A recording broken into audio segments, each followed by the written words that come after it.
Hello everyone, we are from SGDV9. We will presenting about Association of Pesticide Use and Personal Protective Equipments with Health Complaints among Horticulture Farmers in Buleleng, Bali. First of all, my name is Devaline Ramadan with real number 016. The use of highly toxic pesticides remain a major issue in developing countries like Indonesia. In Buleleng, Bali, many farmers use pesticides improperly, leading to a high risk of poisoning and health problems. In Indonesia, pesticide poisoning rank among the top causes of work-related accidents, and less than 0.1% of farmers apply pesticides correctly. Common health complaints among farmers include headache, fatigue, skin irritation, and nausea, with over experienced multiple symptoms. These problems are worsened by poor hygiene and incomplete use of personal protective equipment. The study found that health complaints are significantly linked to organophosphate exposure and improper PPE use, emphasizing the need to improve farmer safety practice and strengthen pesticide regulation in Bali. These are the research questions we get from the article, and these are the objectives we get from the article. Greetings, I'm Dewa Praba Maheswari with last 3 digit of student registration number 101, and today I'll talk about the determinants of pesticide-related health complaints among horticultural farmers. Firstly, the first determinant is chemical exposure. The use of organophosphate pesticides significantly increases the risk of health symptoms such as headache, fatigue, itching, and also nausea. It also linked to inhibition of cholinesterase activity, leading to acute or subclinical poisoning. The second one, regarding the behavioral and hygiene factors. Inadequate personal protective behavior contributes strongly to complaints. Farmers wearing unclean workload for several days face greater risks due to prolonged dermal exposure. I think that's all from me. Thank you. Hello, my name is Dewa Utami with my last 3 digit of my student number is 098. So I will explain about the relation to climate change. The determinants of pesticide-related health complaints among horticultural farmers influence the broader environmental context, including the impacts of climate change, perceived climate change such as increased ambient temperature, change in rainfall patterns, and increased pest infestation significantly impacts the intensity and frequency of pesticide use. Increased pesticide use can lead to resistance patterns in response to changing climate conditions. That's all for me. Thank you.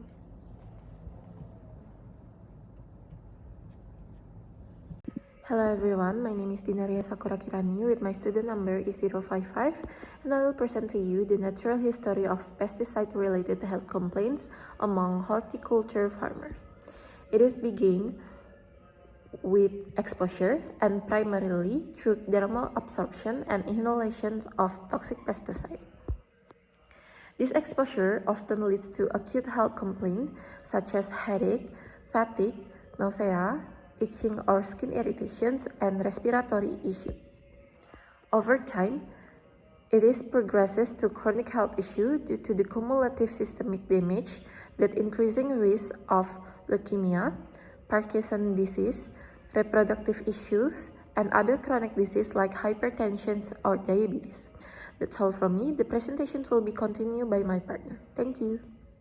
Good morning, Doctor. My name is Gabriella from Davita with my last 3 digits being 118, and today I'd like to present about the pesticide-related health complaints as occupational disease. A research by Minaka at Buleleng, Bali showed that more than 60.9% of horticultural farmers experience specific health problems such as headaches, fatigue, itching, and nausea related to pesticide use, especially the organophosphates. The use of organophosphate pesticides increased the risk of health problems by 3.74 times. The relationship between pesticides and occupational disease can be explained through the mechanisms of its toxicity that inhibit the activity of cholinesterase enzymes, causing the accumulations of acetylcholine in the nerve synapse and causing symptoms such as dizziness, nausea, muscle weakness, and neurological disorders. Not only that, it also increased the risk of neurobehavioral disorders, Parkinson's disease, endocrine disorders, and reproductive one in agricultural workers. Therefore, preventive measures are needed through the implementation of occupational safety regulations, routine cholinesterase level checks, the use of PPE, and also education about the hazard. That would be all from me. Thank you. So hello, my name is Fairoza Husnia Adiba with real last digit of student number 102. So I'm gonna explain about the numbers and interpretations from the article. So the article employs various statistical measures to profile 87 horticulture farmers in Buleleng, Bali. The first one that we can find is descriptive statistic, including frequencies and percentage. They outline the socio-demographic status of the research that we can see on table 1, the behavior of pesticide use in table 2, and the use of PPE in table 3. And the interpretations is majority of horticulture farmers in Buleleng, Bali are male, so 71 of them are males with percentage of 81%. And the other interpretations is you can read it on the screen. And the second one is mean, that calculate by sum of all values divided by number of values, and standard deviations.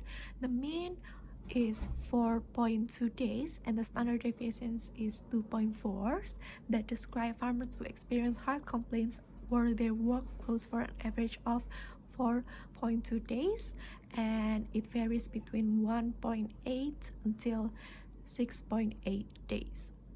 And the last statistical measures are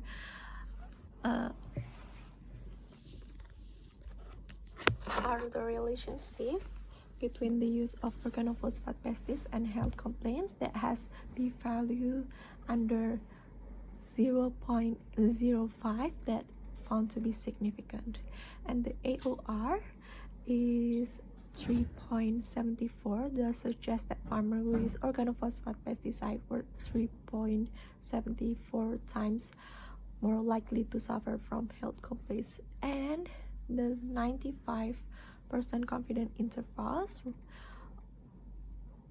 are above 1. So the interpretations is organophosphate use is a significant risk factor for health complaints in horticulture farmers community in Buleleng, Bali.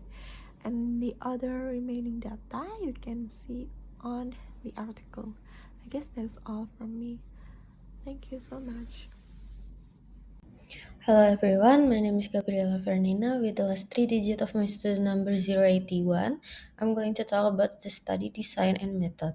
This study used a cross-sectional research approach and population consisted of horticultural farmers who regularly use pesticide. Structured interview and direct observation were used to collect data of farmer, socio-eco-demographic characteristic, work duration, type and size of farmland, pesticide and protective equipment personnel or PPE, knowledge level, pesticide type used, and pesticide handling behavior. That's all from me. Thank you. Okay, hello everyone. My name is Gede Indra Prabawa Putra, and last 3 digits of my student ID number are 022. Today I will briefly present some of the data analysis and presentations used in these journals. The researchers used a multivariate logistic regression analysis, which was appropriate to control for confounding factors among 87 farmers. These methods clearly identified the main predictors of health complaints. The study found that farmers using organophosphate pesticides had 3.74 times higher odds of experiencing health problems, and that poor hygiene, such as not washing work clothes daily, increased their risk by 37%. These findings were statistically significant and consistent with existing toxicological evidence. Although the use of PPA showed no significant result, the others correctly interpret this as a sign of improper PPA usage, not that PPA is ineffective. Overall, the data analysis was well presented and effectively supported the study's main conclusions. Okay, so that's all from me, and thank you. My name is Gede Dhananjaya, and the digit of my student ID is 075. Now I would like to present about the source of bias in this article, which is divided into 2 aspects. First one is confounding factors overlooked, consists of nutritional status, whereas nutritional status deficiency can reduce detoxification and also immune defense, and it also can increase susceptibility to pesticide toxicity. And then there is pre-existing condition, which is overlooked here, where liver or respiratory disorders may mimic pesticide-related symptoms. And then, it's usually difficult to distinguish between pesticide effect and also underlying disease. And the third one is non-pesticide exposure, such as dust, fertilizer, or heat stress, where one of these three can cause similar symptoms to pesticide exposure effect. And the second aspect is methodological limitation, where it's related to the confounding factors overlook.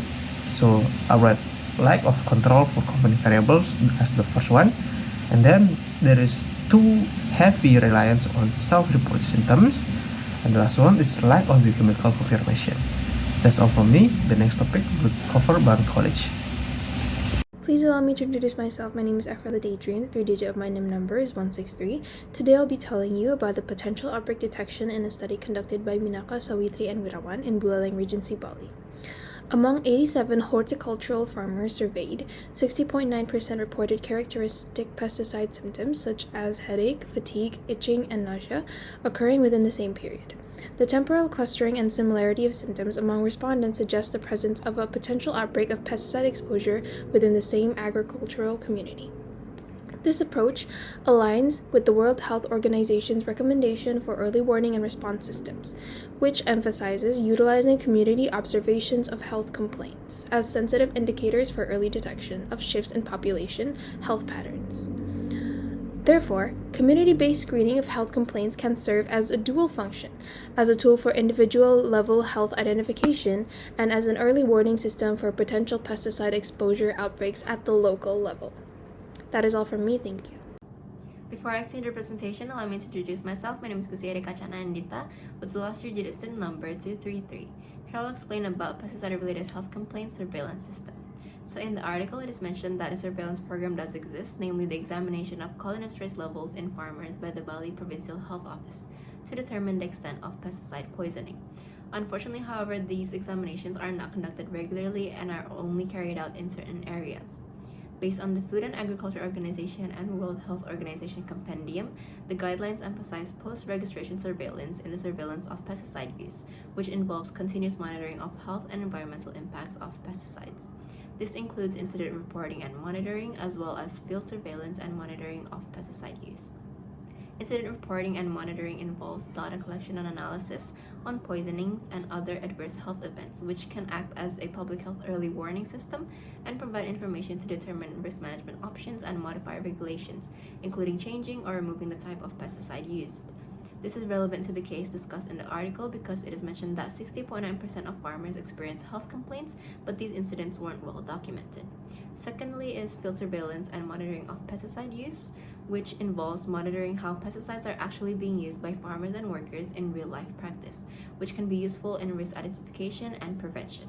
It also allows authorities and regulators to make evidence-based decisions in regards to pesticide use to protect vulnerable populations, especially agricultural workers. In the context of the article, the examination of cholinesterase levels program should be conducted regularly for all farmers and workers and spread out so it is not only limited to certain areas. Also, monitoring and management of personal protective equipment or PPE should also be done to ensure that farmers use the proper PPE required in all stages of pesticide use. That's all from me. The next part will be continued by my friend. Thank you. Okay, in this slide shows how pesticide-related health complaint screening works. It's a simple, low-cost community method to detect pesticide exposure based on people's own symptoms without any lab tests. According to World Health Organization, a suspected case is when someone reports at least 2 acute symptoms within 48 hours after exposure, like headache, dizziness, nausea, or skin irritation. In Bali, about 61% of farmers had these symptoms, especially those using organophosphate or wearing the same work clothes for too long, while proper PPE actually reduced the risk. Other studies, such as from Ethiopia and Vietnam, confirm similar findings. Pure PPE use increased symptoms, and regular self-reporting even improve safe behaviors. So overall, this screening method is not just simple surveillance, but also an effective way to educate workers and promote better protection habits. That's all from me. Thank you. Hello everyone, my name is Farel Armando Damanik with last 3 digit of student number 243, and I'm going to talk about the relevance to prevention and control in community, which the result of this study have important relevance to community-based prevention and control efforts, particularly among horticultural farmers in Buleleng Regency. The observed association between pesticide use, personal protective equipment or PPA and health complaint highlights the needs to improve awareness and safe work practice in the agricultural sector. Community-based approaches can be implemented through health education programs conducted by community health workers and agricultural extension officers, focusing on proper pesticide handling, storage, and application, as well as consistent and appropriate use of PPA. Collaboration between health centers, puskesmas, for example, and local government and farmer groups is essential to strengthen the occupational health surveillance system and conduct regular health checkups and ensure access to affordable and comfortable PPA. In addition, promoting the use of environmentally friendly pesticides and sustainable farming practices can help reduce exposure to harmful chemicals. Previous studies have shown that increased use of PPA significantly reduce the risk of pesticide related health problems.